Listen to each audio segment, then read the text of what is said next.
All I care about is if people can see my shirt. Yeah, that's... You don't need a podcast. You need an Instagram account. We're men, okay? That means a few things. Men sometimes have strange motives for the things they do. But we are still proud. For if a man loses pride in manhood, he is nothing. I'm a man. I'm sensitive.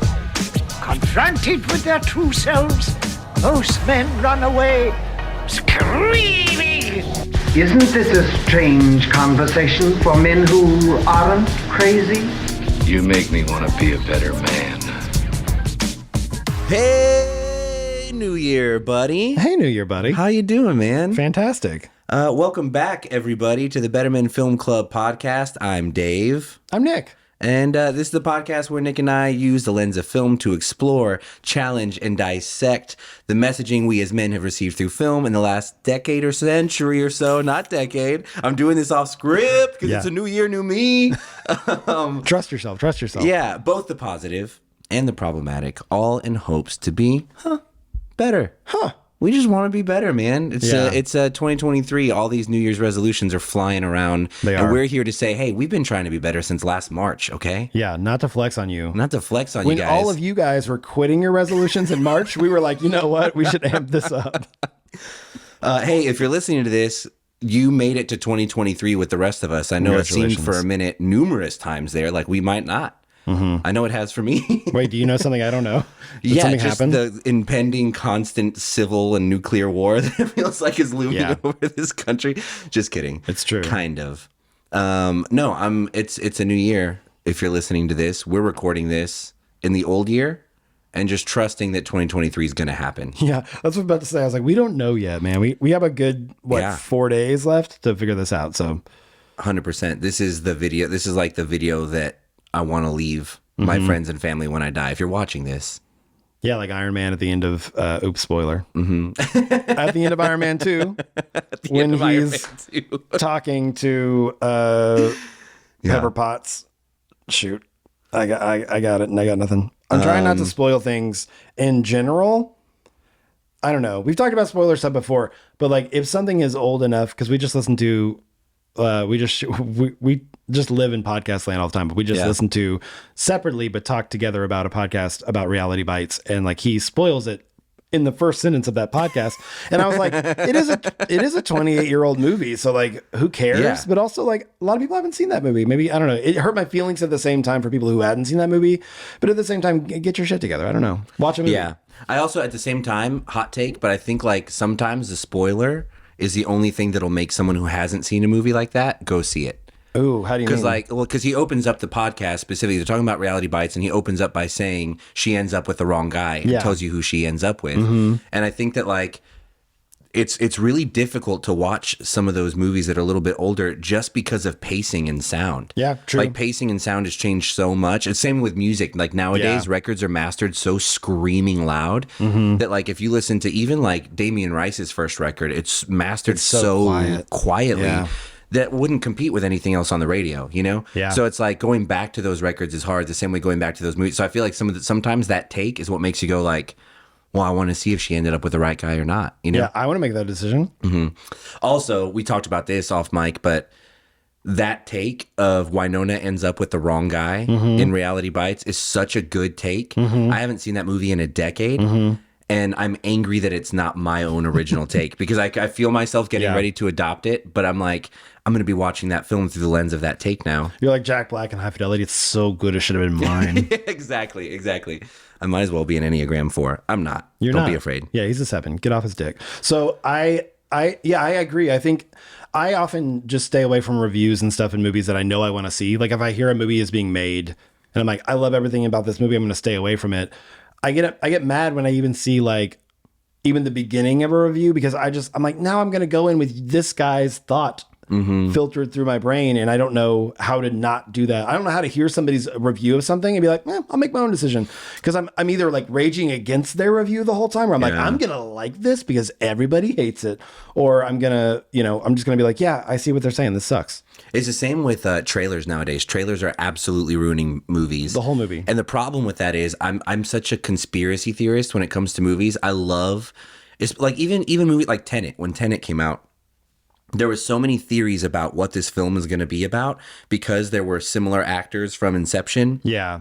There were a lot of theories about this being some kind of more of a spiritual sequel or even an actual sequel to that movie, and that being hidden and that being so watching the trailers, watching guys like Eric Voss do those trailer breakdowns and stuff, especially Marvel stuff. I have to watch all of those because I love watching all the little Easter eggs those guys pull out, and it looks like someone was edited out of this scene because of the framing. And blah. I love that so much, but at the same time, like, dude, trailers destroy movies. They just give you the whole movie A to B, A to Z in a little trailer, and it's like, I know exactly what's going to happen in this now. You know? The Mad Men trailers that they used to put at the end of each episode told you nothing. It was literally, I loved it. It was enough to make you want to watch the episode, but nothing. So Mad Men used to do that really well. And I used to love watching it on AMC because he would literally be like, I have no clue what's happening, because it would be like one line of dialogue out of context for each character. And you're like, okay, what's going on with them? That's huge. Yeah. But when we were kids, I feel like trailers have always been this way. Or are we just more savvy? No, I don't think that they have always been this way. Okay. Because I've even read articles about recent studies that say, like, the more you tell people, like in the last decade or so, they've learned that the more they give away in the trailer, the higher ticket sales will be. What? Like, people want to know what they're getting themselves into. If it's people worth aren't the time willing. or not? I think it's more of there's so much option now. Like, you can get on Netflix or Paramount Plus or Peacock or Hulu or HBO Max and just watch all of these things. What other ones are there? Quibi, Crackle. No, but like, there's so many options that it's like, why would I spend my time here? Why would, especially going to the theater and spending $18 to go see a movie, $12 for a matinee now, you know? Before that was your only option. Like, if you want to go see a movie, you're going to have to show up. You're going to have to call AOL movie phone at 4 p.m. The Avengers. I miss movie phone so much. I was really hoping that it was going to be an older movie than that. I couldn't think of. I was trying to think of the last Meet time. Meet the Fockers. Yeah, the last time I remember calling movie phone, it was like Arnold Schwarzenegger was still like at the top of the box office. It was like Collateral Damage. Yeah. Fun fact: Bill Hader was a PA on Collateral Damage. Was he really? Yeah, he was Arnold's PA. Yeah, dude, Arnold has had. We're gonna get to the podcast. Arnold has had one of the wildest career arcs when you think about the fact that, like, he is one of the only action stars that I feel like fully exhausted every possible villain. Like, there's Stallone, Bruce Willis, Jean-Claude Van Damme, Chuck Norris. We'll compare them all. I'm sorry, none of them are in Arnold's league. I'm not even saying I might not prefer some of the other ones, but like, Arnold had all the classic villains, the weird Euro villains, the terrorist villains. Then he fought himself in the Sixth Day. They were like, oh, let's make him fight a clone of himself. Sorry, Gemini Man. He did this way before you, Will Smith and Ang Lee. And then he literally fought the devil.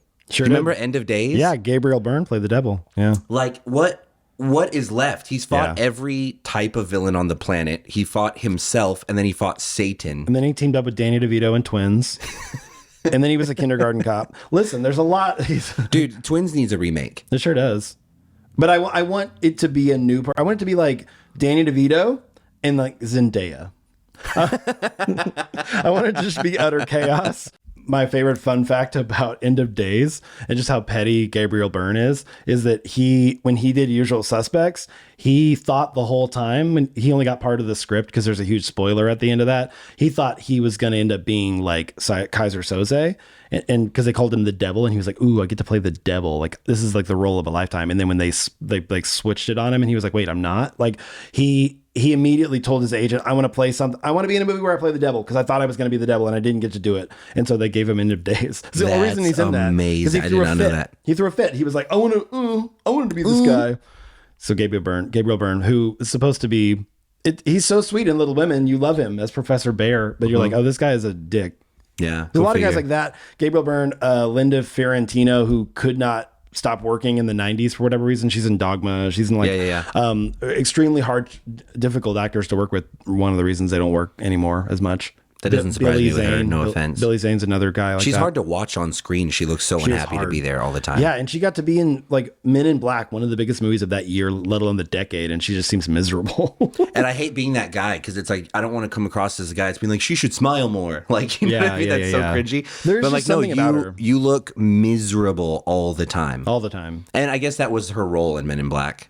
Kind She of crushed it. Well, it's same thing in Dogma too. She just like they needed a Janine Garofalo type. She ruined Dogma for me. Like I like Did she? Dogma, but I can't. I've realized I tried to rewatch it recently when Clerks 3 came out because I needed a palate cleanser. Yeah. I needed a Kevin Smith palate cleanser to remind me why I love this guy, and I couldn't. Like she puts me in a bad mood. Yeah, it's tough. And I get it. Like Janine Garofalo, that type, that Daria type was like really big in the mid to late 90s. They're trying to find that. But there is a charm that Janine Garofalo has where she can kind of turn on a little bit. Like she can be a little bit like flirty, a little bit fun. Linda Fiorentino is not fun. It's not even fun saying her name. Dude, that's the thing is that like Daria, I know fictional character or whatever, and and Janine Garofalo, like they were detached, but they weren't like mean and biting. No. The way like Linda Fiorentino is like, you look like you want to ruin my day. Janine Garofalo looks like she will casually do it, and then she'll laugh about it with her friends, and they'll all have a good. It'll be like my pain will bring you guys bonding later. I will tell you, as a person who has been publicly shamed by Janine Garofalo, have I told you this? No. Yeah, it's the whole like I had this big trip to New York City in 2003. I met Elijah Wood. It was during CMJ Music Marathon, so like there's a million bands playing the city, and there's all a bunch. Is that when the Killers were playing there? Yeah. That's my Killer story. I spent a week up there, so I just kept running into people. Literally turned the corner at one point. Never been to New York City before in my entire life. Was told literally like the guy who was with me had been there a bunch, and he was like, it's not like the way it is in the movies. Don't expect it to be this way and this way. Just lower your expectations. It's cool, but it's not like the movies at all. Yeah. Literally turned the corner and they're filming Sex in the City in a cafe, and I'm like, there's a whole film set up. I'm like, oh, this is literally, I'm watching the thing you told me not to compare it to. I'm looking at it. So that's crazy. Tell me that it's not. But like there was a point where a bunch of shows let out at these different bars and music venues across the city. They all kind of let out at once at like 1 a.m. and we were outside one of them, and across the street was Janine Garofalo, and we had a bunch of our demo CDs, and I was like, oh my God, I have to have the story of giving my demo CD to Janine Garofalo. And I went over and gave it to her. I was like, hey, I just wanted to give you a CD of my band. And she was like, hey, I just want you to leave me alone. And I was like, absolutely, thank you for this experience. And I literally walked away. No, I handed it to her and she was like, oh, I think I have one of these already. And she like gave it back to me. That's amazing. Didn't even look at me before she started. She was like, oh, she is like a sharpshooter with men, especially. I was like, I wasn't even mad because that's the experience I wanted from her. That is the Janine Garofalo story you crave. Yeah. And I was 21. I was into like, let's do life pranks. Like Jackass was my favorite. I was like, let's just fuck with people in real life. I would be so embarrassed to approach anybody. Fast forward to 2022 and Jackass 5 Ever is back. and like it hits just, which we'll get into all that stuff because I know we're going to talk about our favorite movies of 2022. I also think it's worth mentioning. I assume that we've been promoting this stuff for a while now, but this is like a exciting year. So like season 2 of this episode of this podcast. Yeah. This is kicking off season 2 of that. And we've got a little sister podcast, brother podcast. I don't know what we want to call it. Companion podcast of our Mad Men rewatch podcast. Yeah. Are we talking about it? Well, I guess we can say it. The announcement's probably go listen to it. Yeah, it's for sure happened by now. So go listen to it. I don't know if it's out yet, but every week each one of these podcasts is dropping weekly. I have never seen one episode of Mad Men. True. I'm rewatching this for the first time. I'm watching this for the first time. I've never seen anything, it's pretty wild for me to have been able to avoid a show that is this ingrained in the zeitgeist. It is. I have like crippling FOMO in every area of my life. Mm-hmm. And this is like an important one for you. It's a very important. This is my favorite drama of all time, which wow. I always say that. I'm like, aside from our friendship. Yeah. Aside from just living life with Dave. It's my favorite drama. If you guys need an illustration as to what that's like, tune into the video right now because I'm wearing a Slayer t-shirt that has the real Buffy, the vampire on it, Sarah Michelle Gellar. Mm-hmm. I feel like Buffy the Vampire Slayer could be like my mascot. Easily. Like 100%, like she's a Scorpio, 1,000,000%. I don't know if there is actual trivia out there that says when Buffy the Vampire Slayer was born, but she's supposed to be a Scorpio. I'm sure we could find that information out. Drama. I will also say, just because there will be people who listen and say like, Christy Swanson was the original Buffy in the movie. We know that, okay? Yeah. But we're elder millennials and Buffy is our god. So Christy Swanson, I also like I watched that when it came out, like that whole Lost Boys vibe. I loved that because Yeah. my sisters were, we've talked about this before on the podcast, 6 and 9 years older than me. So even though that was well out of what I should be watching, I loved it. And I deeply fell in love with her. Yeah. But are you kidding me? Sarah Michelle Gellar Yeah. Sarah took Michelle that Gellar. character to another level. Oh, Like we didn't know. SMG all could day be. long. Yeah. Anyway, you were saying your favorite drama, and I made it about me. Yeah. Yeah. You're my favorite drama. That was the whole point. Yeah. No, but I'm excited to dive into Mad Men, especially because it's one of those things where when we came up with this idea, maybe even a year ago or longer, it was like, oh, this is too good not to do because it fits in perfectly with what we do naturally, which is we love talking about pop culture stuff, but just the betterment aspect of it. There's so much there to unpack character wise, not just from a male angle, but we will have hopefully some guests on. We'll like really unpack all the angles of it because it's just it's so rich. And this is a time in which it is not romanticized, which is really cool to see. I'm excited to get into it. Yeah. So listen to that. The official Mad Men. What do we call it? I think it's just called the Mad Men The Mad Men Rewatch. Rewatch with Nick and Dave. We were going to be all, Better Men Film Club presents. We were going to be all clever about it. Yeah. But like, here's the thing about Dave, especially. I am not good at naming things. Kate and I call it what started it a is. concert series back in the day. It was called Tacos and Tunes. What's your band with Kate called? Oh, the band that myself, Dave, and my wife Kate are in Yes, is tell me called the name of that. Dave and Kate. So when It's we were good throwing around marketing. names for this podcast, I was like, what about the Mad Men Rewatch? I'm like, yeah, well, let me think about it. I'll sleep on that one. So yeah, there's that other podcast, season 2 of this one, but we figured we've got fun stuff planned for this one too. We figured we'd start off though with a retrospective, our Yeah. top 5 favorite films of 2021. 2. I almost said 1. You did say one. Oh, did I? Yeah. Well, It's fine. blacked out there for a minute. Dude, this year was hard for me. I know we did this last Hard. year a little bit after the fact, but like last year there were clear contenders. I don't know if it was Fantastic Fest. I don't know if it's the fact that like 2022, I felt like I got back into the mix of life more than I was last year. Yeah. So in general, it's like there was more coming at me, and I have kind of struggled a little bit to like get back in the swing of things. Even with this podcast, like this was a new thing to add to the schedule. Yeah. Work was picking back up. Other creative projects are picking back up. Life is just, Kate's like foot is back to normal. Most of y'all know she broke her foot last year and was like bedridden. And like as things have begun to normalize, it's been hard for me to keep up. And I don't know if that's part of it, but like it was hard for me to remember what came out this year. Yeah. And then as I went through them, I was like, where are the clear number 1 contenders? And I didn't really have. Yeah. I had like 5 or 6 that all could have been my favorite. And like, how do you create a top 5 out of that? You know? Yeah, I don't know.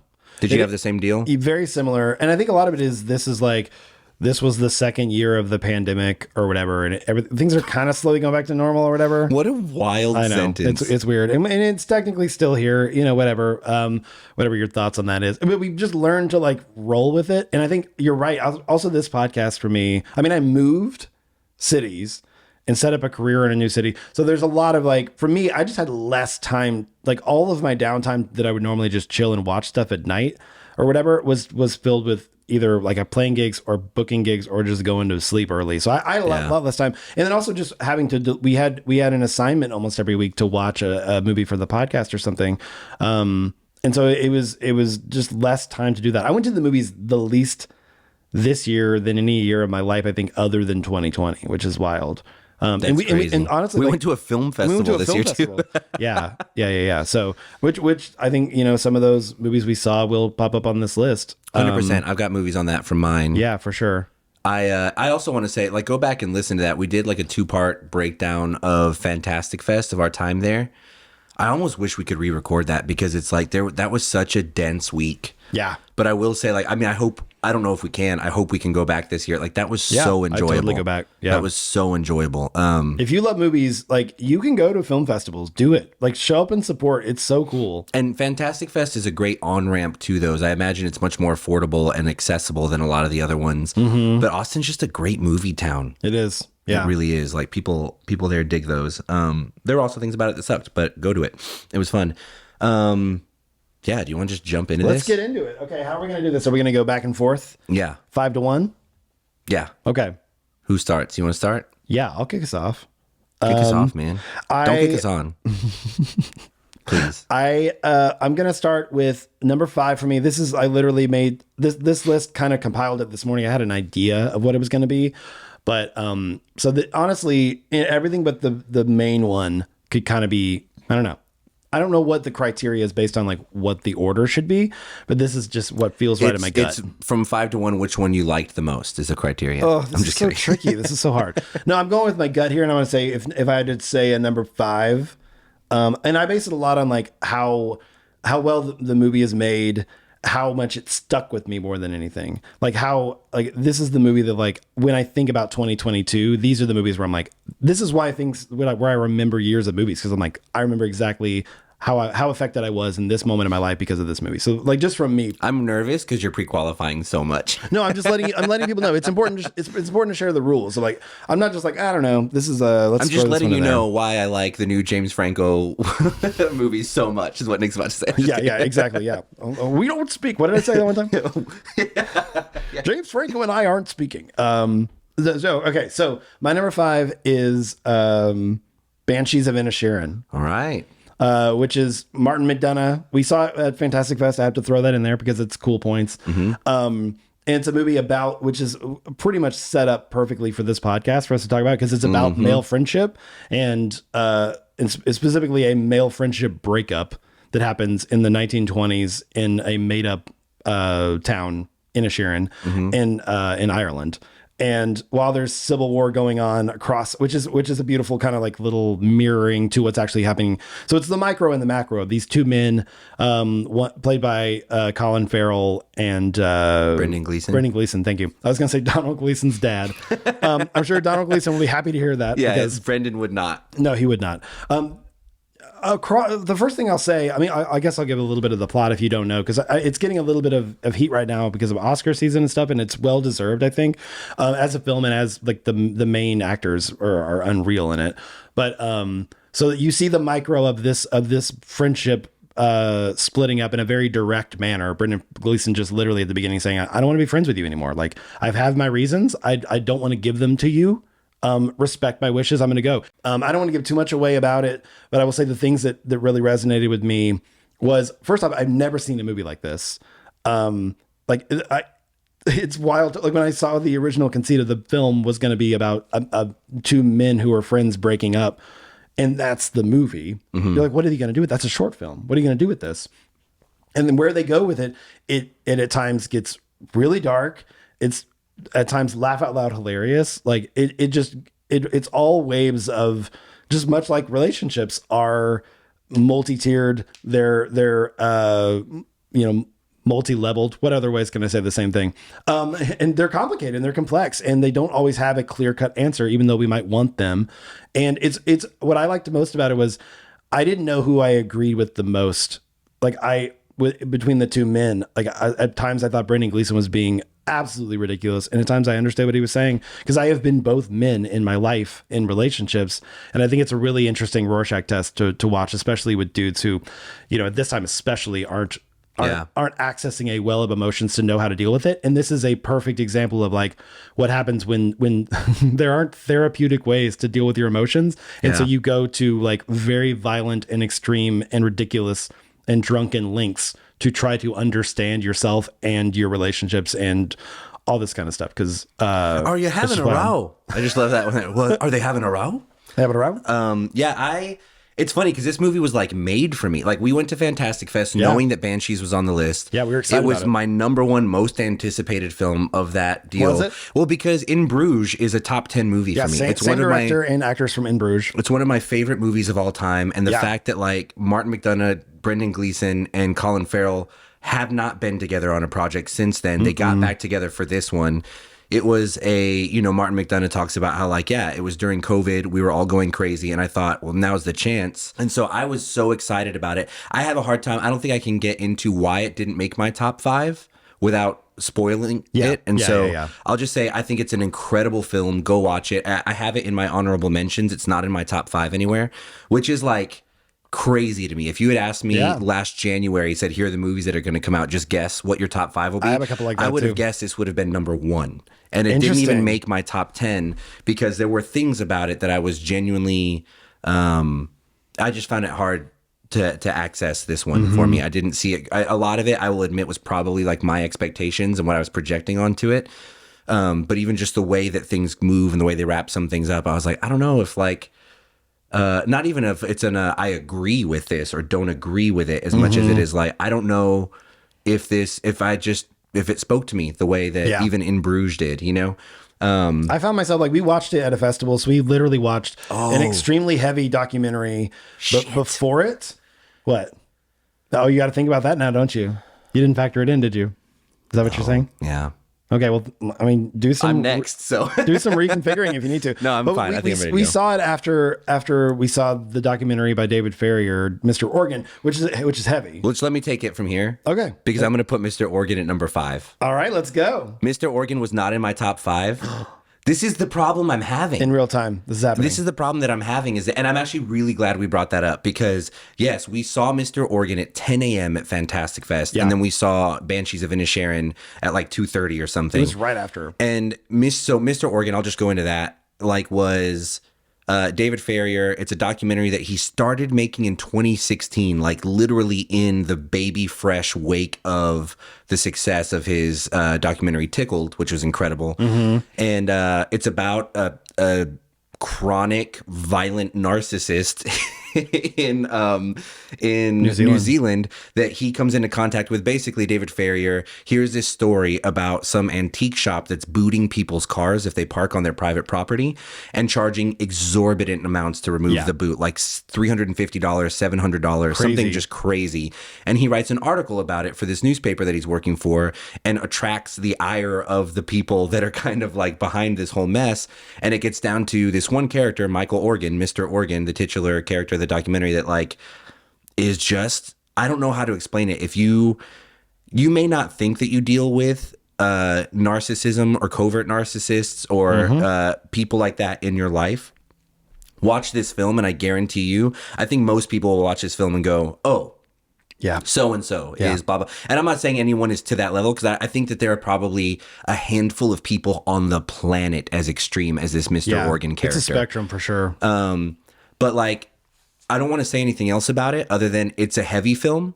It's hard to watch because the man is so exhausting. The man is so exhausting that David Farrier is currently living in the U.S. because he had to get out of New Zealand to get away from this guy. Yeah. That's not a secret. Like, he talks about it. If you listen to his Flightless Bird podcast, he says, I'm a New Zealander marooned in America right now. That's because he needed to get away. Dax Shepard was literally like, hey, dude, just come here. Just come to Stay LA here. and we'll figure it out. We'll get you a podcast. You can be on our podcast network. And it's fantastic, the podcast. Flightless Bird. It's one of my favorite podcasts right now. And it's they're little kind of almost like mini documentaries that he does, which is so great.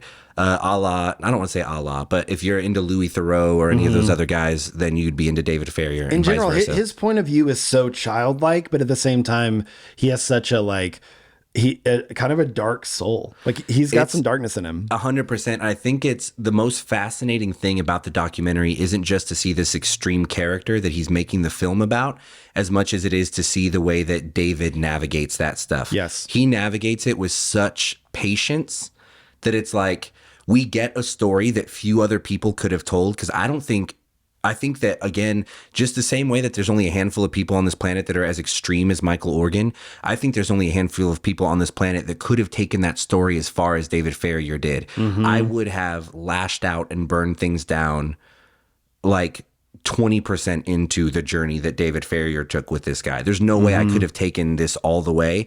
And he does that so well. He carries the story so far past the point that I think most people mentally and emotionally could have carried that story and engaged with that person, that you get a really full, very interesting story out of it. I don't think most people could have done that. So all that to say, we went from that movie to Banshees, and I 1,000,000% believe that influenced my viewing of Banshees and my opinion of it. It did me, and that's what's crazy is I rewatched Banshees free of that, like when it came on streaming, and I was like, oh, this is incredible. And and I was like, oh, I was in that fog too, and I was really trying to get out of it for the first third of that movie. And by the time I got into it, I was still, you can't help but not be influenced by what you just witnessed, because this is such an affecting documentary. I hate that I added it to my list in real time right now because it makes me sound so unprepared. No. But this, I think, if anything, this is why I've been I've been wrestling so much. And I will say the movie that it knocked out of my top 5, I was worried about because of recency bias. Kate and I just watched it this past weekend, and it was Stutz, the Jonah Hill documentary about Phil Stutz, his therapist. Was beautiful. It's an 1.5 hour long documentary that took Kate and I 3.5 hours to watch because we kept pausing it to talk about it. I think it's honestly best viewed. Like, this is a movie that I have a feeling you haven't really seen until you've seen it twice, at least, just because it's so dense. But I feel okay. They're both documentaries. They both they both deal with like a lot of mental and emotional self-awareness and that personal growth journey, and that like they're very in that same vein. And I really was worried, did I really like that movie this much, or is it recency bias? And so hearing Mr. Organ made me go, oh, that's right, this is a I had been wrestling with that one. So yeah, top 5 and we'll do an episode on Stutz. When I saw Mr. Organ, honestly, when I saw the trailer, I was like, we got to do a Stutz episode because it just looked right up our alley. So 100%. Yeah, it was phenomenal. And I don't want to say too much more about it because we'll do a whole episode, but it was incredible. Banshees is in my honorable mentions. I guess Stutz is now in my honorable mentions. Yeah. But Mr. Organ. This is the way it goes sometimes, guys. This is real time. I think Mr. Organ was the best documentary of 2022. Easily. I didn't see another one that came close to it, and it frustrates me that I'd left it out of my top 5. Yeah. Don't beat yourself up. I'm going to. I'm going to tell David Ferrier, but don't worry about it. Like, he'll deal with you. Yeah. Good on you, mate. Good on you. He doesn't care. He doesn't. He doesn't care about me at all. He's sitting over there. He's going to come on next. He's just like, it's boring. Do you want to let's do a snake draft where like you go, then draft. I go, then I go, then you go, then you go. Yeah. So my number 4 was a very surprising one for me. I don't think you've seen it yet. Vengeance. No. Vengeance, the BJ It's on my Novak list, yeah. starring, written, and directed movie. BJ Novak, who, I'm going to say it this way, this is a little mean. I think he's an arrogant prick. And I think he deserves every bit of it. Like, are you being arrogant when you're right about how good you are at everything? Yeah. Is it really arrogance anymore? I hear him in podcasts, and I hear how hard he's fighting to be humble. He doesn't come off as an arrogant prick. He comes off as someone who's about to be, but then holds back from it. And then I see things like The Premise. The Premise was an incredible show that he put out this year. And then this movie, Vengeance. And I was watching Vengeance the whole time going, I don't really want to see it. I keep hearing all this stuff about it. I think I was on a plane. So I was like, fine, I'll watch it on this plane. I was on the way to LA. And God dang it, dude. It's so good. Really? It's so good. It is. He nails a couple of things that he absolutely just skewers with like sniper accuracy. Dating in 2022, dating like just the modern dating scene, the app dating scene, the way that people connect, what those connections are like. Bros did a good job of nailing pieces of that as well. But I think he did it in a much more realistic way. Small town Texas life. Like, I mean, so this is a movie about a guy who gets a call from a stranger saying that his girlfriend is dead. And he's like, who are you talking about? What are you talking about? And it basically comes out that he had kind of been hooking up with this girl. He thought they were more casual. Apparently she was telling her whole family about her boyfriend back in New York, and she dies in this small Texas town. And they're like, we would really appreciate it if you came to the funeral. And he doesn't know how to tell them she was just kind of a hookup. So he goes down to do this, and he decides he is like a columnist, and he's looking for his next thing. And he decides, I can turn this into a podcast to go down there. He goes down there, and I think the brother tells him her death wasn't an accident. She was killed. And he goes, I want to make a podcast about the delusion in the small Texas town around their sisters, this woman's death that they're unwilling to accept. And that podcast kind of takes on a life of his own the deeper he digs into it and stuff. So that's what it's about. I think they nail small town life, especially in Texas. Being a Texan born and raised, for me, I'm like, I know these people. I know these places. I think people who grew up in small towns across the South will resonate with that. Dating culture, podcast culture, like the true crime-ness of it all and that kind of stuff. Like, it's so good and it's so surprising. And to be able to tell you that a movie is surprising without that spoiling it. Yeah. Like, I don't mean it's surprising like there's an M. Night Shyamalan twist. I mean, it's like the film is going to continually make you go, huh, I didn't expect this character to go there, or this thing to happen. And it's like, it does that in such a fresh way that like I'm confident in being able to say that without spoiling the film, right? You know?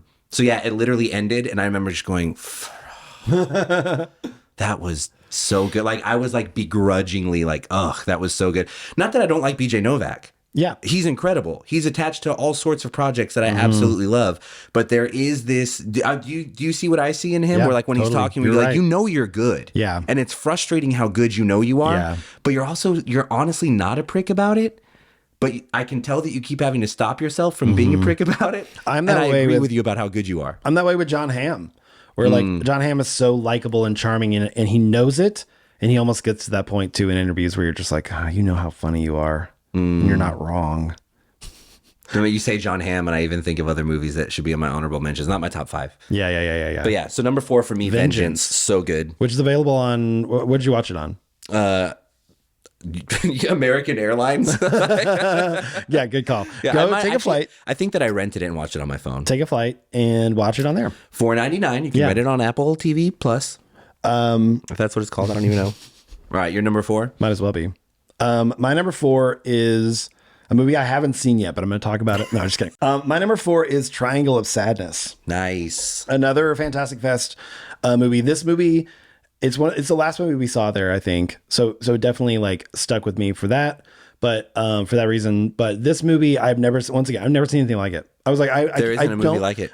I don't know how to reference this movie for people other than to say it takes place in 3 acts. You think you know what's going to happen at the end of every act. You don't. Like I think like describing that movie is like trying to describe music to a deaf person without using music. Like it's so hard. You're like, this is the music. How do you do it?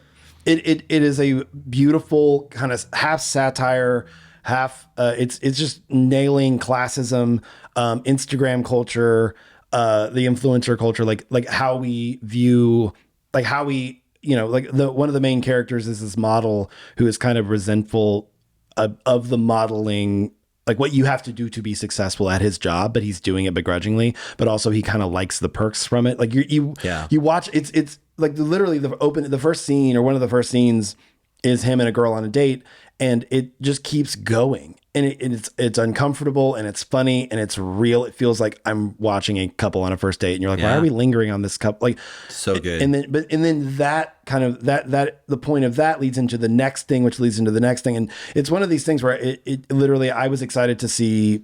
All I knew was that Woody Harrelson's in it and he's drunk and he's a sea captain. And I'm like, this sounds great. Like, sign me up. That's all I need. And he's in it all of maybe like 12 minutes. Yeah, he's in that movie as much as Steven Seagal was in, what was that movie on the plane? Executive Decision. Executive Decision. Just enough to be in the trailer and then he dies immediately. 100%. But yeah, it's part true crime-ish. It's part like kind of, it has elements of like Lost, and it is 100% it's a joint effort. This movie it's an ensemble cast, and once you think you have one dynamic nailed, it keeps going, and you're like, how interesting how this shifts, and it says so much about us as humans and as a society, and the way we like put people on pedestals, and what is actually power and what happens when certain people have it and can wield it and other people don't and lose it, and how much that says about us as humans. It's such an interesting dissection of humanity and society. And like, I need more people to see it because I want to talk about it I want to talk about it in detail, so I'm not spoiling things, but man, it's so good. When we went to Fantastic Fest, that was number 2 under Banshees for me, my most anticipated. And I think it's in my honorable mentions. It's probably in my top 10. It didn't make my top 5. But it was so good. I also love a film that's so well thought out. The next one on my list is similar to this, but where like you can see the storyboard. You know, like this director was meticulous about this. Very fun. We got to see, what was her name? Do you know the actress's name that was at the I'll look it up. fest? Look that up while I'm talking a little bit. But yeah, she showed up at the Q&A afterwards. Yeah, she was at the Q&A. That was super fun to get to see her and the director there. That I've heard stories of that director being an absolute.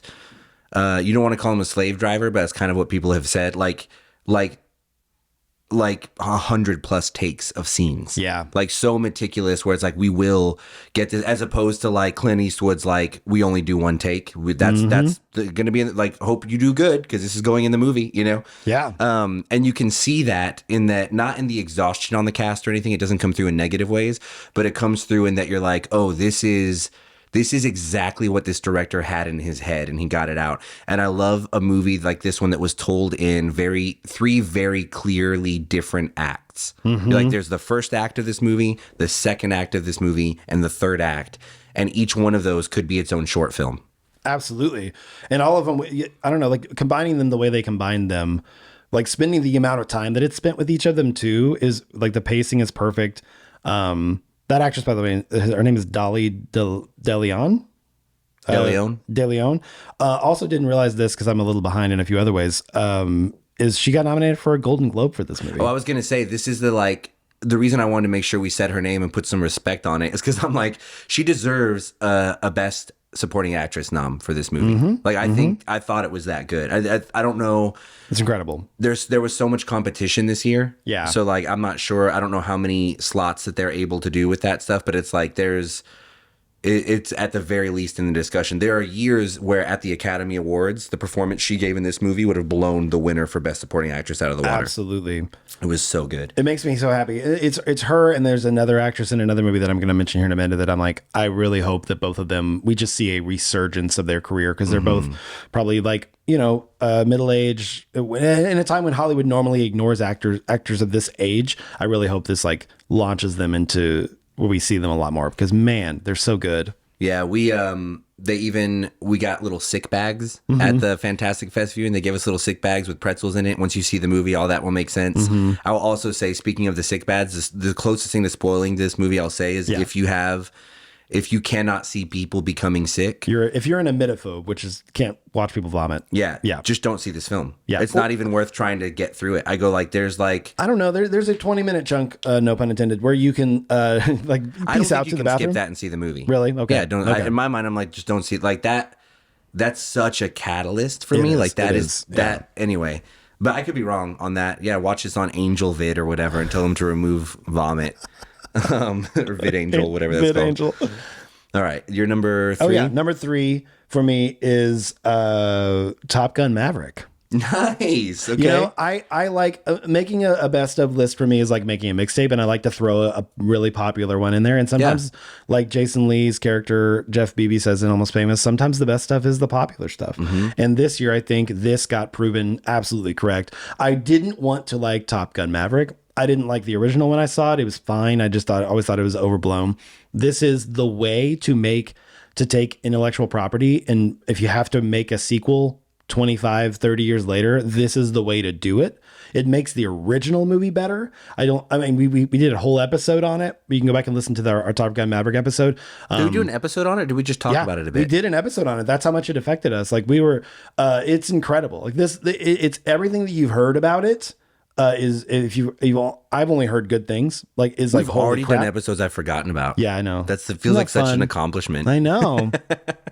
It's incredible. Tom Cruise is his most Tom Cruisiness. Miles Teller's incredible. It's affecting on like a nostalgic level. It's affecting in like if you've never seen the original movie, it doesn't matter level. Which I feel like a really good intellectual property like sequel or whatever is good at that. You don't have to watch the original for this to be affecting. If you've seen the original, it's even better. Yeah. But you don't have to appreciate it. They did an amazing job of doing a movie that surrounds the military without making another country the villain. Which I thought was equally as impressive as anything else going on, because the main thing that they have to do in the movie you'll see is go into enemy territory, and they don't demonize another race or culture or country, which is incredible. Completely apolitical. As somebody who really genuinely struggles with even just movies about government anymore, like this is a movie about elite fighters for our government. Like you can't be apolitical about that, and they were. Yeah. They just made it pure fun. Yeah. It was about the relationships and the octane, and that like it was a perfect movie. It really is. It's so satisfying on every level. And they also sat on it because it was supposed to come out in 2020, and they sat on it for 2 years and hyped it up, and it still delivered. That doesn't happen. That does not happen. I couldn't be more impressed with it. I've seen it a couple times now, and every time I'm like, I love this movie so much. Like it just really does everything that I wanted to do. And it's a perfect popcorn movie. It's a perfect movie. You can watch it with your, like, I don't know, your kids if they're old enough. It's on Paramount Plus now. It's on Paramount. Yeah, exactly. Like everything about it And I'm telling you, I didn't want to like it. I kept hearing, like, I remember you saying, like, you're so good at not giving spoilers and being like, I don't even want to tell you if I liked it or not till you see it, which I respect. But you were like, dude, just see it. Just go see it. It's so good. It's so good. It's just so freaking fun. And people who are like me, it's interesting because like lately this year, like we are snobs. All of my favorite movies, most of them are pretty inaccessible to most people. Most of them are pretty, I don't know, like hard to watch, honestly. And I'm like, no, but you don't appreciate a lot of the ones on my top 5 list. Even when I look at my top 5 list, I'm like, yeah, this is kind of a snobby list a little bit. But like, people aren't running out to watch Lamb because you talked about it. Yeah, I know. Even exactly. if it's great. You know? Lamb and The Green Knight were both in my top 5 last year. So like, I like those weird art house films and stuff like that. But I'm like, I'm willing to be like, hey, Top Gun Maverick was phenomenal. It's incredible. It was just such a good movie. So much fun. Yeah. All right. What about you? Are we at number 3 for you? My number 3 was also a Fantastic Fest movie. This is my second Fantastic Fest now that I put Mr. Organ on there. The Menu. The Menu, which was another one that we got some fun little, not really souvenirs, but some fun experience things, seeing that at the festival. That was probably number 3 on my list at the deal where I was like, oh, this will be fun. Ralph Fiennes, Anya Taylor-Joy, John Leguizamo. Like, the cast is bizarrely stacked. Judith Light. Yeah, it's so, and everybody in it is cast so perfectly. I heard that one of the only differences originally was Daniel Radcliffe was going to play the John Leguizamo role, and I think he would have done well in that, but John was perfect. It would have been distracting from the point that you're like, oh, like it would have felt like an SNL sketch every time they cut to Daniel Radcliffe kind of playing a version of himself. Yeah. Leguizamo was the perfect casting for that. Leguizamo was the perfect casting. This is another film. This is what I was saying earlier about like the way you can see that a film was storyboarded. This was a meticulous film. This was a film from the way that it was shot, the way the story was told, every single camera angle you go like, this movie was pre-planned. I could be wrong about this, but that's how it felt to me. I know very little when it comes to like video work and stuff, but looking at these shots, you go like, you had to know where you were taking this. This wasn't let's point this camera on these actors and see what happens. This was I have a very specific story to tell. Let's do that scene again until we get it right. Yeah. And it was like, oh, Nick Holt. Yeah, that's right. It was, I think even if it's not on your list, even if it hadn't made my list, we left Fantastic Fest going like, that was the pinnacle of our experience this week. Like, that was the most fun I had. There's another fantastic film on my list higher than this one. I'll tease that out. Interesting. And say The Menu was the most fun I had the whole week at Fantastic Fest. Absolutely. That is, I haven't rewatched it yet. Have you? I'm really curious to see if it's as good or how much of that was like the festival buzz and stuff like that. But good Lord, what a fun, another one that I can say fun and surprising without ruining a thing. Like this, whatever you think of this movie, it's probably going to circumvent or surpass your expectations in one way or another. Fun. I'll throw it out there because it's going to come up, but it's my number 2 of the year. So, and I will add to that. It is a movie about, in the same way that Triangle of Sadness kind of is, it's a movie about class. It's a movie about how we treat certain foods and how we look at certain things. Like Nicholas Holt's character is like obsessed. He's a foodie to like the most obnoxious degree. And Ralph Fiennes plays this world-class chef who's just kind of honestly fucking over it. And you see that play out in an interesting amount of ways. It definitely goes to some dark places that are comically hilarious and some stuff where you're just like, oh, we're doing this. Yeah. So it's all these people who like have gained exclusivity in their status to a point where they can afford to be here. And it really is a love letter to food in a weird way, but also an indictment on the way that we view food culture. And I felt a little bit I don't know. Like, I feel like if I'm not necessarily a foodie, but I imagine if you were like, basically, if you saw yourself in the Nicholas Hoult character a little bit too much when you're watching this movie, it probably is a little uncomfortable. Like, hey, get the fuck over yourself. But also, I don't know, just the way food permeates our lives and the way that society takes it to a different degree. Because food, I will say that you were talking about the way it was planned out. It does feel like a really well-planned meal. Yeah. The way that they plan this out. And the shots of the food are gorgeous. Like everything, man. I like the word I'll use is it took such care of the audience the way the story is delicious, the way that like it's a visual feast, and I'm using all of these metaphors like deliberately. It really is fully amazing, and like at the perfect time when you're like, I'm starving because I've been watching food at Fantastic Fest. They dropped a treat on our, like they deliberately went to every single person watching and dropped a treat in front of you. We won't say what the treat is, but satisfying. it was so perfect for the ending of the film too. Like, and once again, the last pun I'll use, chef's kiss. That drop. It was so good. I'll also say I think it's worth shouting out Hong Chow as this is the first film that I've noticed her in. Since then, I saw her in the trailer for The Whale, which is out now. I haven't seen it yet. Me either. I have a feeling if I saw that could easily be in my top 5. Brendan Fraser looks Aronofsky film, like he was made to play this role. You know what I mean? I'm so happy for his renaissance in this. And then the other one I was telling you about that I saw Hong Chow coming up, and there's a new movie coming out soon called Showing Up. It's a Michelle Williams movie about this artist who's like she's like it's about an artist trying to like make these sculptures and kind of just like it looks very, very interesting. Hong Chow is also in that. And so like she kind of came out of nowhere to me. Obviously, she's been working for a while. She was in a few other things. She was in that Downsizing movie apparently with Matt Damon. I don't remember her from that. She was in if you watched Artemis Fowl. If you watched the Inherent Vice, the HBO series Watchmen, she plays the Lady True in that, which is a main character in that. Okay, very pivotal character. She's incredible in that too. If you're looking at the video right now, by the way, I am backlit incredibly well from this FedEx truck that's reflecting this incredible light on me right now. Yeah, thanks FedEx truck. What fun things are they about to deliver to you, Nick? Probably to me, honestly. You have some t-shirts? I do.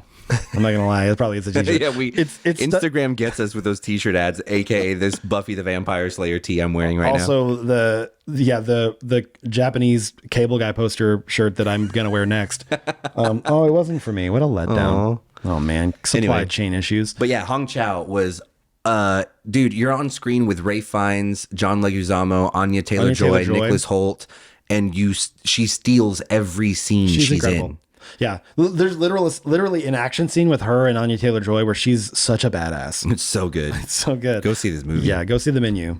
All right, so that was your number two. My number 2 is Everything Everywhere All at Once. Heard of it? Continue. That one's floating around out there. Yeah. This is a hard one because I have not seen it twice. I've only seen it once. It was when it came out, which was a while ago now. When did it come out this year? March. So, I mean, like, this is an old one for how much we went to an entire film festival and saw like 14 films in 1 week. Yeah. So it was very hard for me I kept wanting to put things higher than this one because of recency bias. Mm-hmm. And because I'm further away from those things that I felt watching it the first time. Have you seen it more than once? Mm-hmm. You saw it more than once, like that weekend, now. Right? Mm-hmm. I've only seen it once, but it was like, there does not exist a film like this one. Mm-mm. Not only in how special it is and how original it is and how well executed it is. You want to talk about people getting what's in their head onto the screen? No joke. There's parts of this where you just go like, how? Like there are scenes in this film that if you explained them to me, I would have gone like, that's a great scene, but it's physically impossible to shoot. Yeah. You cannot visually tell. Like, this would be a great book. And you have to let the reader populate this with their own imagination. But like putting that on a screen, you're going to ruin the movie by kind of like a lot of horror films ruin the movie by showing the monster. Like this scene is the monster. How can you show that and not ruin the premise? And they don't. It just elevates it. Also with the way that like it completely reinvigorated numerous careers that deserved that. Jamie Lee Curtis, not that Jamie Lee Curtis has been a badass for a while as a producer and in other roles outside of acting in Hollywood. We haven't seen her as much, but but she's very active. Knives Out also did that for her. Like she's also in she's producing the new Borderlands movie with Bobby Lee and a bunch of other people. Oh, I didn't know. That's cool. Yeah, Bobby Lee's in there. Very excited about that. Hwai Khan, I'm gonna butcher his name. Is in it. He's Short Round. And Data from Goonies, like he's a child actor. Since those two roles that he's played in a film, right? He's been doing like stunt work in Japan. Insane. Since then, and then Michelle Yeoh, who just like people are noticing her for the first time now, but she has had a career as deserving. Jackie Chan deserves all the accolade he's gotten. Absolutely. But she deserves all the accolade he's gotten too. And hasn't gotten it because she's a woman. But like, she is the one woman. This is a fun thing. Google Michelle Yeoh Jackie Chan and go look at her interviews online. She calls him out the way she calls him a misogynist, sexist pig. And then follows it up by saying, I love Jackie. We're good friends. But he will let me say that to him because I'm the only woman on the planet that he's deathly afraid of. Because if he had a problem with me, he knows that I could easily kick his ass. She has said that in numerous interviews. And he is in response to those, been like, oh, yeah, she terrifies me. Michelle could kick my ass. And Jackie Chan believes women, has said in the past, women belong in the kitchen. Like he came from a very traditional whatever. I think he's grown past some of that stuff. He also said that about Owen Wilson. I'm just kidding. Through meeting strong women like Michelle, I think that's challenged his worldview or whatever. And for a woman who's as strong of a feminist as Michelle is to genuinely love Jackie the way she does, I don't think he's a bad guy. But I do think she's such a badass. Incredible. And I love that this movie is giving her the shine that she deserves. Absolutely. I have a feeling this movie's on your list. Yeah, it's my number one. I just wrote it. So I called your number two and your number one out. Yeah, you totally did. And once again, like one of my favorite things on the planet, as far as movies and TV shows and even songs go, any kind of art that tells both the macro and the micro stories in like simultaneously. This movie is about, at its core, this movie is about a mother and a daughter. It's about familial relationships and how complicated and complex. And if you dig deep into that, there is a universe of complexities in that go back even further than the two people that are actually telling the story. And this movie, it feels like it was written and filmed on mushrooms. Like, it's wild how all the places that it goes, but it's probably the best film I've ever seen capture the complexities of generational trauma. And it doesn't, I don't want to spoil the ending or anything. I'm not going to, don't worry about that here, but like it goes places that I was like, yeah, this is real. Like this is where we have to land today. And it might not be that way tomorrow, but today, yes, this is when you finally, after all these years, decades, even have a hard conversation. This is the way that it can feel, where you're like, it's unraveling now. And they do that in a multiversal way that if you've seen the trailer and you're like, that looks insane, I'm not even going to touch that.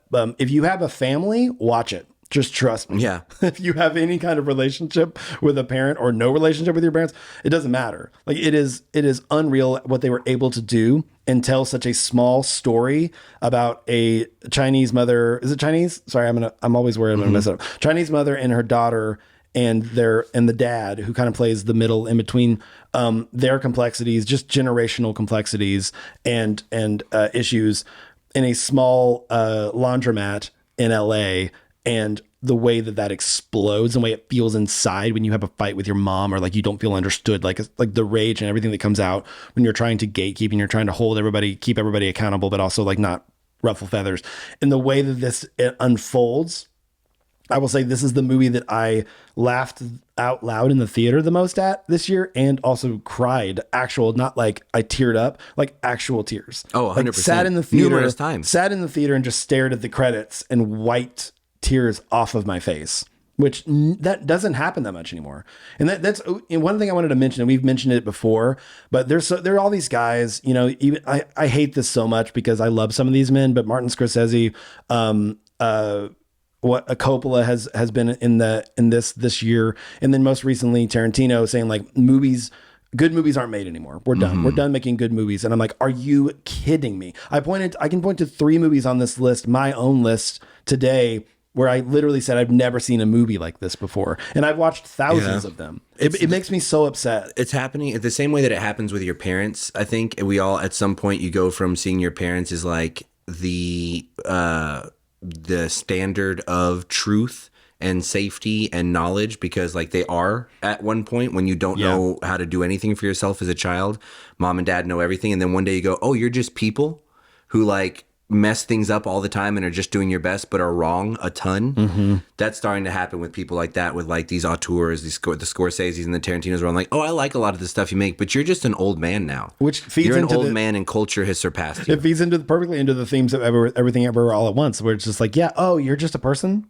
Got it. Like, we need to see our parents as people instead of putting on a pedestal or as perpetrators of our trauma. Yeah. Like, we have to, we heal when we see them as people, as 3-dimensional beings. And we're like, okay, I'm not going to let this affect me as much as it has in the past. But you're right. Like, it's so hard because I think we need to stop interviewing filmmakers about other people's art, because it's like, shut up, go, please. Okay, fine, cool. Have your opinions. But like, how is this helping the art form? You know what I mean? Well, and also, who the fuck cares what Quentin Tarantino thinks about Everything Everywhere All at Once? Like, why are we asking him those questions? Yeah. Let's talk to those filmmakers about their films. Yeah. Let's let people watch it and enjoy it. But I am getting to the point where I'm like, hey, is it ever necessary to ask someone else what they thought about something that someone else made? Yeah. Like another creator or another, unless you're using your platform to put some shine on some people, in which case, like, there's a purpose behind it.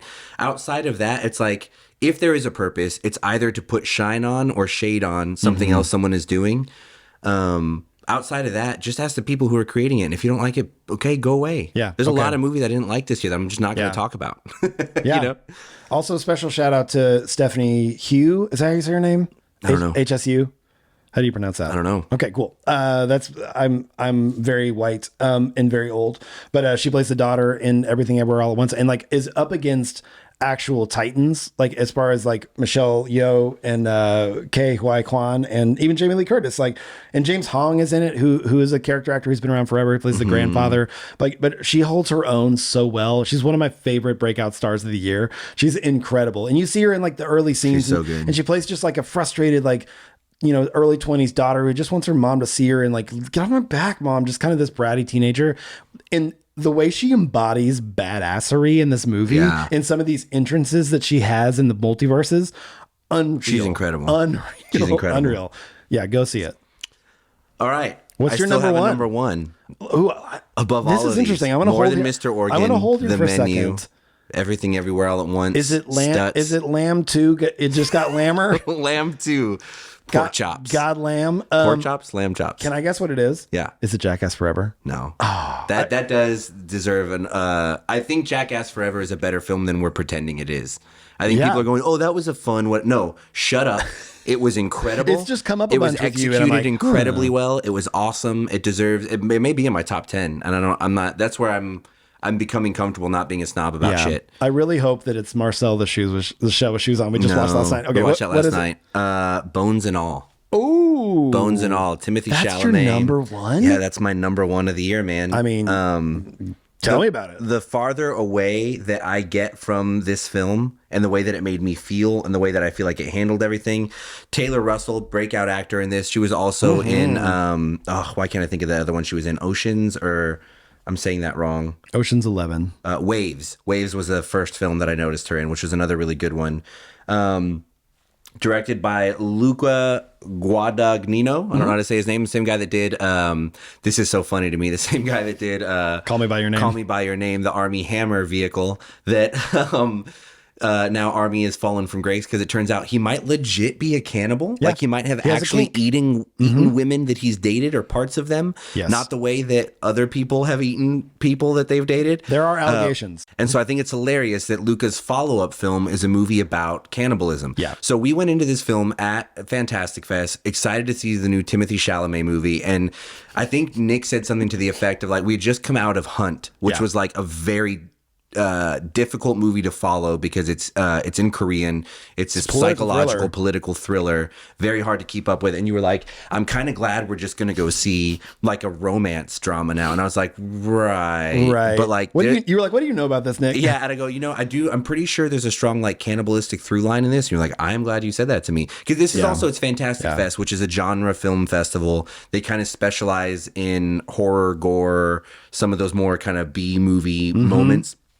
I did not know about the director headed into this. I didn't know what he had directed before. And so I knew it was the new Timothy Chalamet movie. I didn't know anything about Taylor Russell. I think she is like the future of Hollywood, along with a few other people. Like, honestly, along with Timothy Chalamet, like both of them, she holds her own with him. And I think he's one of the greatest young actors in Hollywood right now. Like, I don't want to believe that about him, but he's so good.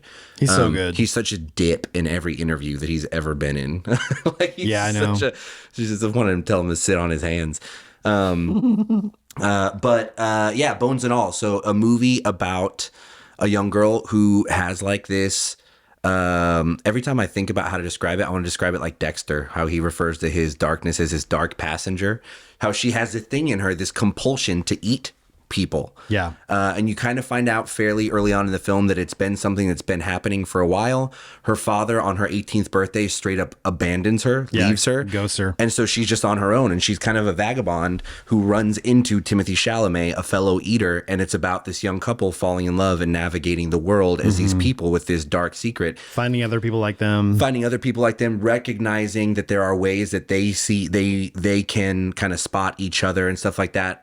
Mark Rylance. So I'll say this, the movie starts off, there's a very jarring moment. Nick turns to me and says, I may need to leave. I thought I might have to. The only film of the fest that I was like, I might have to leave. It's like genuinely jarring. Yeah. And then Mark Rylance comes on screen and just makes you go like, hey, just so you know, just his presence on the screen and the way that he embodied that character. He just goes like, just so you know, this movie's not what you think it is. And I just like, I couldn't stop watching. I was afraid of the movie the whole time. I was afraid of the next scene.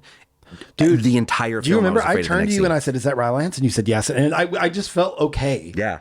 Chloe Sevigny also has a great cameo in this out of nowhere. And there's a number of actors like that. We could go down the list, but there's a number of them that just show up kind of out of nowhere. Michael Stolberg. Yeah.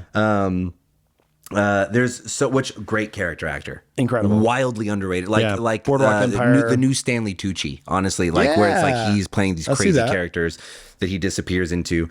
And it's crazy. The Rylance of it all is interesting because he plays like an unsettling character, but just seeing him for some reason just made me be like, oh man, I love watching Mark Rylance act, so I'll just watch him act. You know, I wasn't worried about like what the next bloody gory thing was going to be. And it's one of those things where like it's at the beginning of the movie they have to show you like, hey, this is what this is going to be, and then they kind of back off for a minute. Well, and that's the thing is that like this is where I realized like, especially at a film fest like Fantastic Fest, because like we did see some other more intense movies, and like the difference between a pro and a B movie horror director, you know what I mean? Where it's like, this was a deeply unsettling film that does not pull any punches, but it also does not showcase anything gratuitously. Yeah. Like he did a great job of going like, I'm going to show you as much as I need to really illustrate the point and make this powerful, but I'm going to pull back so that you don't lose the sight of the bigger picture, which I really think for me, this comes back to the fundamental differences between you and I, which is fun to talk about because there are so many fundamental similarities. Yeah, that's true. But is that like, I love to sit in my discomfort and my sadness. I love films that will make me feel negative emotions and leave me with them, like loss and all that kind of stuff without the hopeful through line. I love tragedies and stuff like that. We've talked about this a lot where like for our music nerd fans, like there's two singer-songwriters that are very similar to each other, kind of same little singer-songwriter family, Dave Ramirez and Noah Gunderson. I am a huge Noah Gunderson fan. I love them both. Nick is more of a Dave Ramirez fan because he has a little bit more of a, there's more of a, his I think his music gives you more closure. It kind of lets you know like, hey, but like here's this really tough thing, but we soldier on. It's going to be all right. There's always a hue of it's going to be all right. And like Noah's songs leave you with a tinge of like, hey, it might not be all right. And we have to accept that. And things might not be all right. And that's just a fundamental different way of seeing the world, I think. Yeah. And like this movie to me kind of left me with, it's such a beautiful allegory for all of the dark things that we carry with us that we think isolate us from people, that there are other people carrying those same things, whether that's addiction or trauma, any abuse, any dark desires, any of those things where you go like, this is such a beautiful allegory for two people who found that connection point and we're like, hey, we can help each other navigate this. And it does kind of leave you in just feeling like, oh, man, life is hard. But it left me with such a strong feeling of like acceptance for myself and the issue, those things that I have in me that I don't want to say on mic, and also empathy for people who are experiencing so much more than me. Absolutely, to go like, oh, this is like, to have to showcase something like cannibalism to cannibals and make me feel empathy for a cannibal, people who eat other people. If you can make me feel empathy for a cannibal, I can feel empathy for a deadbeat dad or a drug addict or a sexual abuser or you know what I mean? To go, not to say like, oh, it's okay that they do these things, but to go like, oh, this is the reality of like we all have these things that we're trying to navigate, and some people are doing that well and some people aren't, you know? And some people it's hard to look at, especially when those types of people have been abusers and have caused great pain and trauma for other people who are absolute victims and didn't deserve that. Is it some of those people don't want to be doing those things, you know, like that's what Bones and All kind of like the compulsion. They also wish that they weren't this that they way. were normal, quote unquote. And they're trying to figure out how to navigate this world without hurting other people. Well said, yeah. And then every once in a while, it just all hell breaks loose, and you're just like, I can't, this is my compulsion. This is who I am. And we meet characters who are like just leaning into it. And you meet characters who are like, no, I absolutely have to stay away. I have to like keep this side of me, which is a huge part of me, you know, at bay at all times, including, and while I'm doing that, I might as well compartmentalize other stuff too. And you really get to see the complexities of that. And it's such a well told, and it just looks beautiful too. Like, but it's such a well told story. Yeah, that's the thing. If you're hearing this and you're going, I don't like horror, I don't like gore, I don't like whatever, I'm not going to like this movie. I'm telling you, like, if there's no other takeaway related to the movie that I took away, other than the fact that Luca Guadagnino is like a master storyteller. He took a really scary, difficult, inaccessible topic that would scare a lot of people away, and he made a movie that a lot of people won't see because of the topic, but a lot of those people who won't see it would have loved it had they seen it, because it's like, this is not Saw. This is not whatever you're thinking it is. This is like masterfully told. Yeah. And honestly, I feel like it fits in with like Americana type filmmaking the same way as like Field of Dreams or Nebraska, if you ever saw that. So well said. You know what? Because they are it's a road trip movie. They are traveling, and it does feel like, it feels weird to say this, it feels like America. You feel like they're going through these small towns. They're not like running around New York or Chicago or LA. They romanticize the rural Midwest. Yes, and it's gorgeous. Like it's gold. Like the cinematography is incredible, and they really do, like, it feels like there are moments when they're sitting in fields and stuff, and you feel the space. You feel like you can breathe too, while these characters can kind of breathe and find their place in it. And it really does feel like classic Americana. And which, what's more American than us wrestling with our demons and our devils, you know? Yeah. That's so well said. Thank you. I'll say more later. Please don't. Jeez, this took a turn. JK. What are some of your honorable mentions there, So David? Banshees and Triangle of Sadness, I mentioned those. Those were already on there. 3,000 Years of Longing was an Idris Elba and why can't I think of her name now? Blanchett. Is it Blanchett? Kate Blanchett. No, Tilda Swinton. Yeah. Tilda Swinton. Great film, just about love. I thought that was really good. I think a lot of people didn't like it because it wasn't the fun genie movie they wanted it to be. It was this weird indie film about love and possession and all that kind of stuff, and the possessive nature of modern love. And that one really resonated with me. Medusa Deluxe was another one that we saw that I thought that was a great, just honorable mention. It wasn't going to make my top 20, but it was like, what a special film. Just saw this week, Glass Onion. Gotta love Rian Johnson when he's not doing Star Wars movies. Gotta love our buddy Noah Segan, who has been in every Rian Johnson movie. I was excited to see if he would be in this one, and all I will say is this is my favorite Noah Segan role. I haven't seen it yet. In any Rian Johnson movie. And then in the spirit of your Top Gun Maverick deal, an honorable mention to Avatar. I'm sick and tired of all the shit that movie is getting for just being a big James Cameron $250 million movie. Dude, it was 3 hours and 12 minutes long, and I wanted another 3 hours. I enjoyed it. I thought it was fun. I think everything we said about Everything Everywhere All at Once, where you're like, how did they film this? How did they make this happen?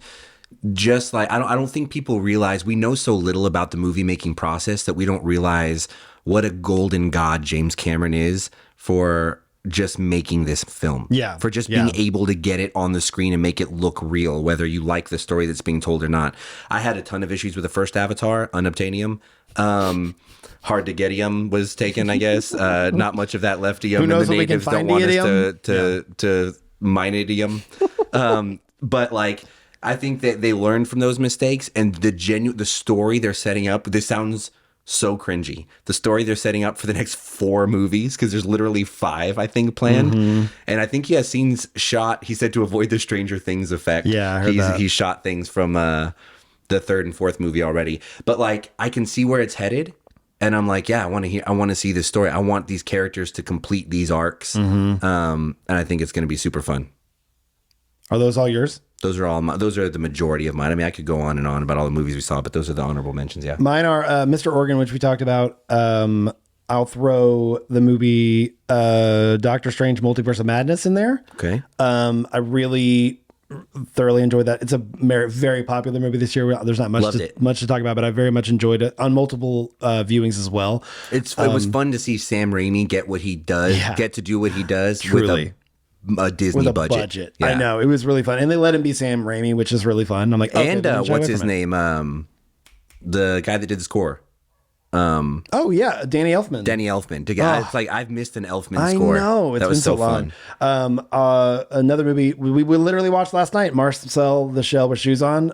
Super sweet movie. Just go watch it. It's just sweet and wholesome and lovely and laugh out loud hilarious. If nothing else, I came away from that remembering that like the world has not shown enough gratitude for Jenny Slate. Absolutely, she's so special and she's so good. Who also shows up in Everything Everywhere All at Once as Dog Lady. Anyway, that's literally her name on IMDb if you look it up. The movie She Said, which is a movie very by the book movie. I mean, meaning like it literally tells a story like point A to point B, point C, but it's so well done in such an important movie. It's about the 2 journalists who took on basically for the New York Times took down Harvey Weinstein and started shed a light on the Me Too movement. I love this. Could have easily been a documentary, and I would have liked it too. I really like these kind of ripped from the headlines type movies with a big budget like that. There's a movie that came out a couple years ago that I really liked and didn't get a lot of play. It's called The Front Runner with